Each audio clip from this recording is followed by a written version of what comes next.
keep busy without going off into other counties. If you look around on any given day of the week, there's a lot of pickup trucks and a lot of vehicles in this city, in this valley, from Santa Rosa, from Sacramento, from all over the place. That's because everybody's hungry for work, not just the county workers.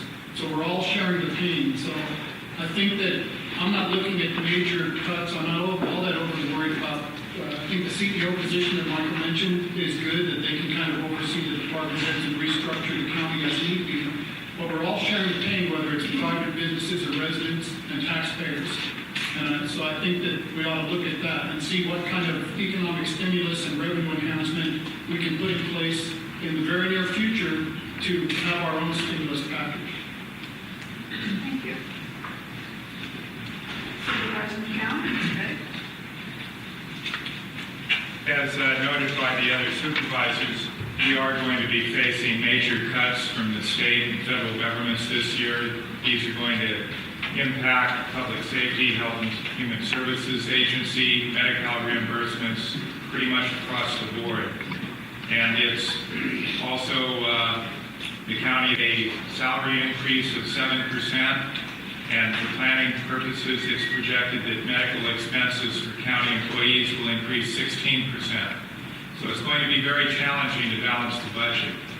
I think that one of the first things we would do would be to defer major purchases and capital improvement projects that will not endanger public health and safety or result in losing funding sources.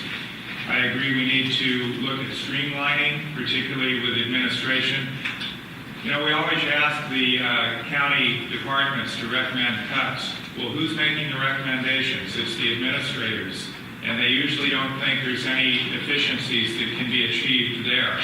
But I think we have to look at that in preference to looking at the line workers who actually deliver the services. I think we also have to draw the line and say we will not be providing funding for new services or new agencies. We have to review all current policies and special funds. Things get lost in the budget.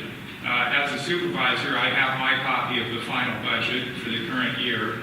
$218 million in expenditures, only $213 million in revenue. And you do learn about things like the teeter plan. I won't go into detail, but it was projected as an investment. The initial cost was $5.5 million. The county now owes $9 million on that investment because instead of using the revenue to pay off the interest and the original debt, they folded it into the operating expenses. So any new revenue that is acquired by the county should go to paying down debt rather than be consumed by operational expenses. Unfortunately, I think we probably have to look at user fees for cost recovery.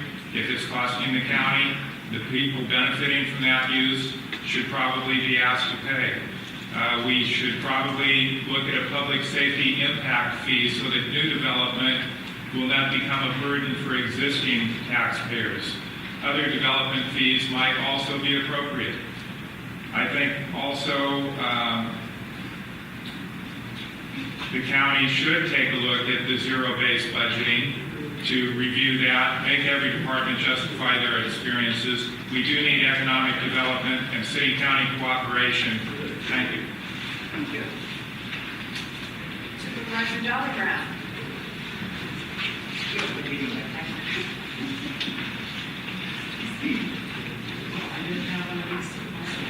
Don't need to hold that up.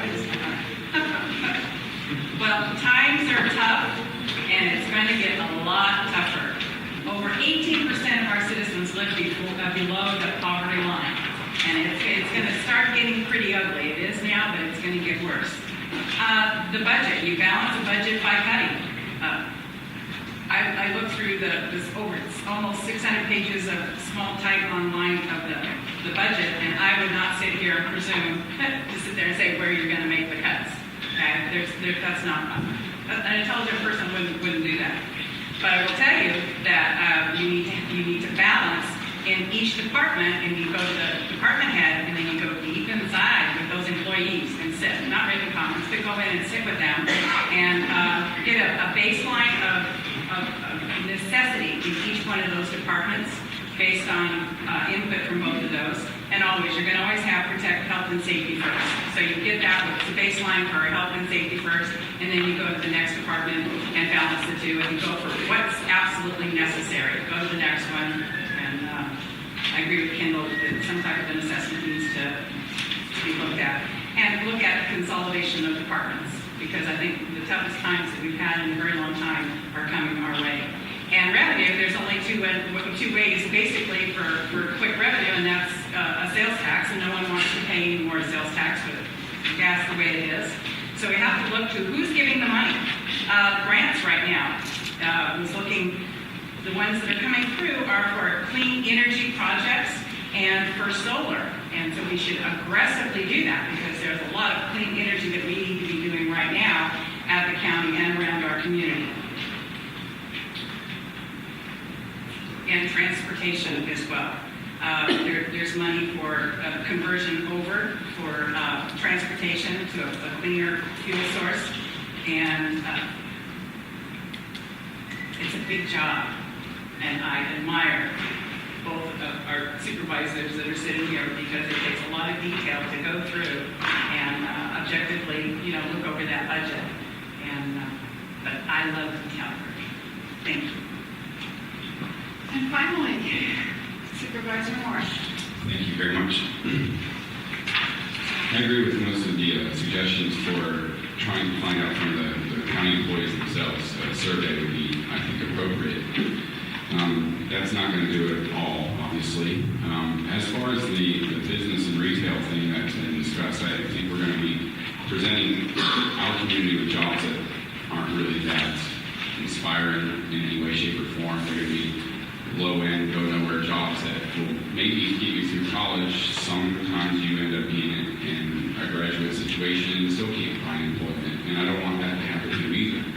So maybe we could, like I said before, do hemp recycling, institute new jobs that haven't been otherwise presented to the community, and take advantage of that culture that's been ostracized for so long. We're trying to legitimize ourselves. The state board has recognized the tax revenues that are coming into the state. They're astronomical, and there's no sense for us as a supply for basically of needy patients why we can't take full advantage, legal advantage of that. There are dispensaries out there trying to do that and doing it adequately, and there's no reason for us not to.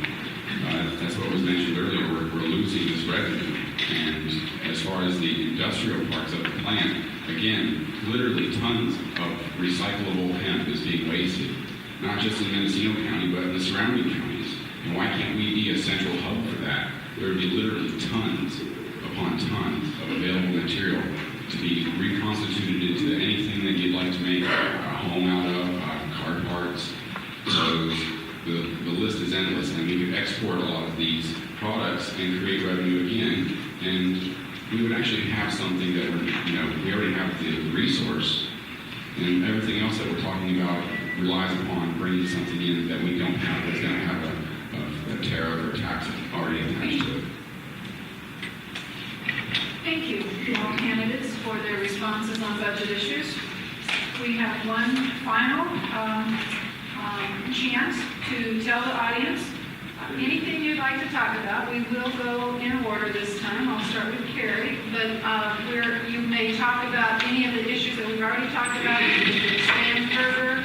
You may bring up any other topic that we haven't talked about, and you can just do your campaign speech, which I'm sure you're all ready to do. So 3 minutes each, and we will start with Supervisor Carrie Brown. Thank you. I believe our Board of Supervisors needs leadership. I know how to listen. I know how to work with